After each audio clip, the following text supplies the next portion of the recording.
Good evening, ladies and gentlemen, and welcome to the launch of the Future Catch. My name is Oliver Hartwig, I'm the Executive Director of the New Zealand Initiative. It's my great pleasure to welcome you to tonight's event. This event is about a sustainable fisheries for all, and I think it would only be appropriate to begin this event with a special acknowledgement, because this project on saving New Zealand's fisheries was triggered, started, encouraged by the late Douglas Myers, Sir Douglas Myers. Now, many of you will probably remember Sir Douglas Myers as a passionate businessman, but he was also a passionate New Zealander, and he was a passionate fisherman. And a couple of years ago, already terminally ill, Douglas Myers approached us at the initiative, and he asked us to help him build another legacy, the legacy of preserving our fisheries, our fish stocks. I think he was perhaps a little bit optimistic, saying that if we really did some research, we would probably become the most popular organization in the country. Because there are probably still a few differences between different people. But he was certainly passionate about starting a debate, and he encouraged us to go on this research project. And Douglas Myers, of course, passed away on the 8th of April this year, but he would be thrilled, I think, to see the culmination of this project tonight, because we have completed a series, a trilogy of reports, and tonight is the final report in this series, and we're looking forward to a great discussion with a great panel. I do not want to take too much of our time, because we've got a very tight schedule. As you can see, we've got a panel, a very high-profile panel of 4 excellent speakers, who we will introduce to you in a moment. I just have to ask you for understanding that the Minister, Stuart Nash, who we're glad to have you here, has to leave us at 7 o'clock, so hopefully we can all stick to our very tight schedules and leave enough time for Q&A afterwards. Anyway, my task now is to just introduce our panel, and I will start by introducing my colleague, Dr. Randall Bess, the author of the report and the author of the series. Randall has an interesting background, because he started his life as a commercial fisherman in Alaska. He did a PhD in fisheries management then in New Zealand. He worked in government, and then later for an environmental charity. He's been with us at the New Zealand Initiative for almost 2 years now, and he's the principal author behind the series of reports.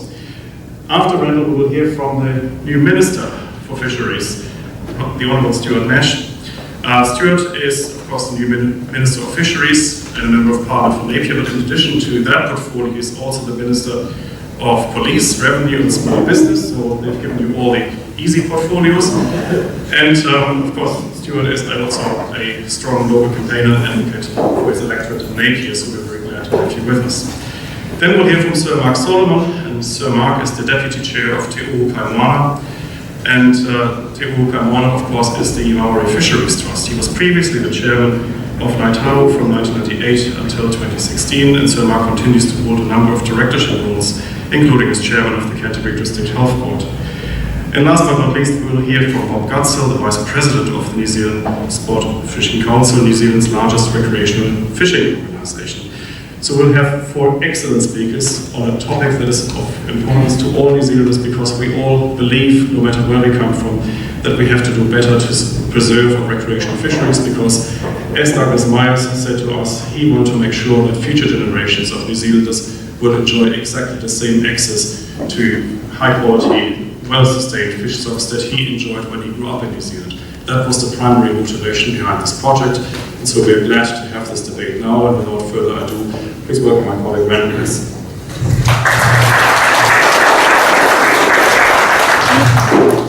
Thank you, Oliver. It's an honor to present to an audience with so many well-experienced in fisheries issues. I'd like to extend my appreciation to the Minister, Mr. Bob Gutsell and Sir Mark Solomon, for joining us for this event. I'd also like to acknowledge those who provided the funding for this fisheries project, the Myers Family Trust and Aotearoa Foundation. The starting point for the fisheries project is that fishing for food and fun is a valued pastime and tradition for many New Zealanders.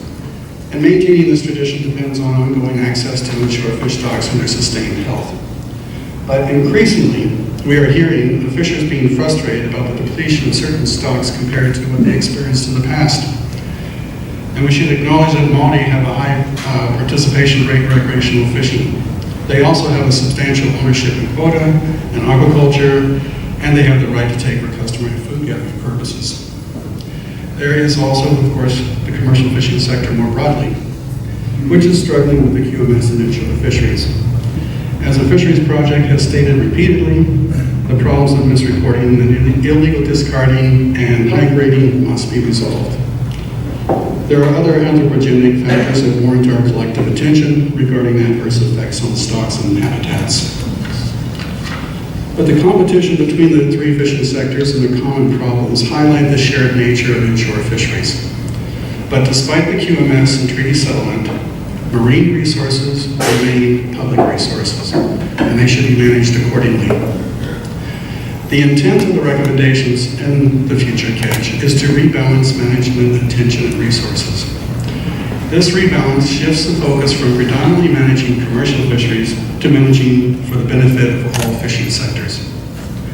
The future catch emphasizes recreational fishing as being deserving of more attention and resources because of the social, cultural, psychological, and economic benefits that it provides. But we must also honor the rights of the other fishing sectors and treaty settlement obligations.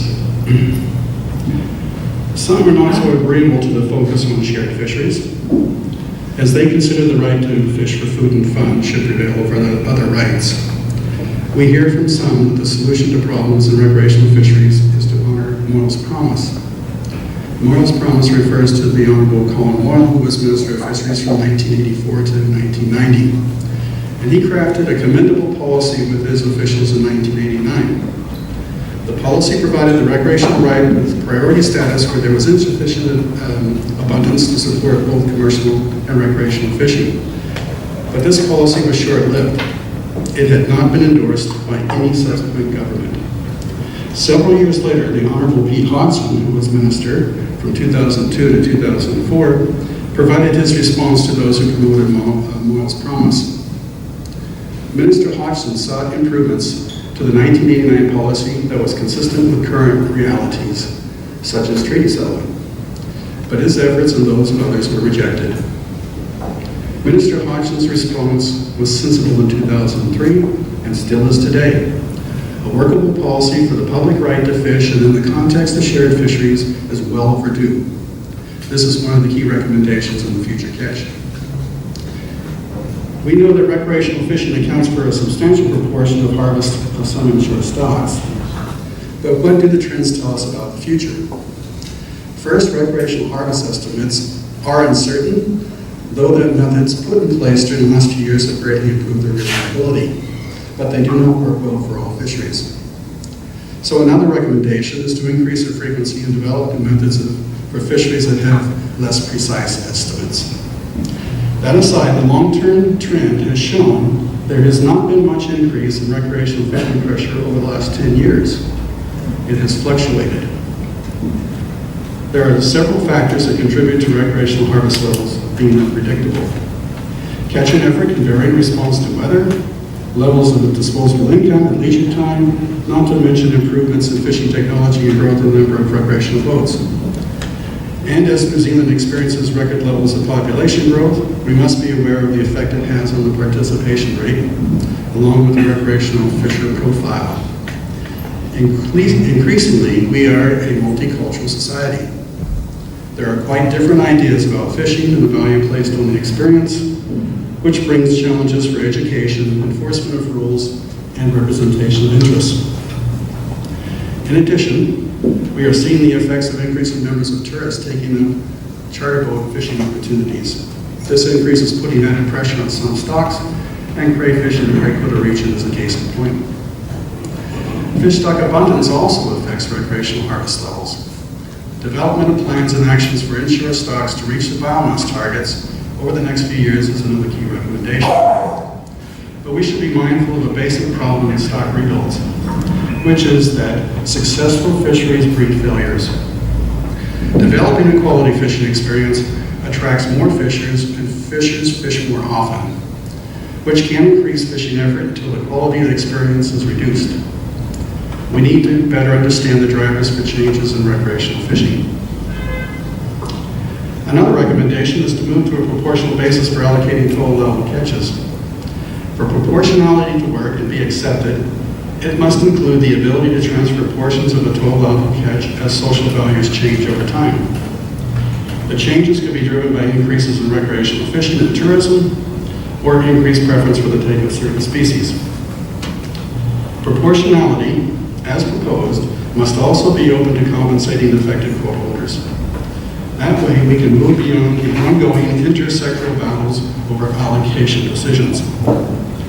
Proportionality and needed transfers of total allowable catch to recreational fishers are consistent with Mona's promise. They may well be the best way we can move beyond the us versus them mentality that hinders us working together for the benefit of all fishing sectors.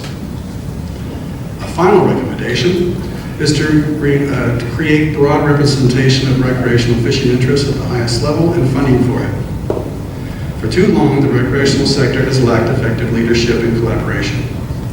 This has led to an erratic history of collaborating and negotiating workable solutions. We have seen effective leadership and collaboration in Western Australia, and the approach there can be readily adapted for our needs.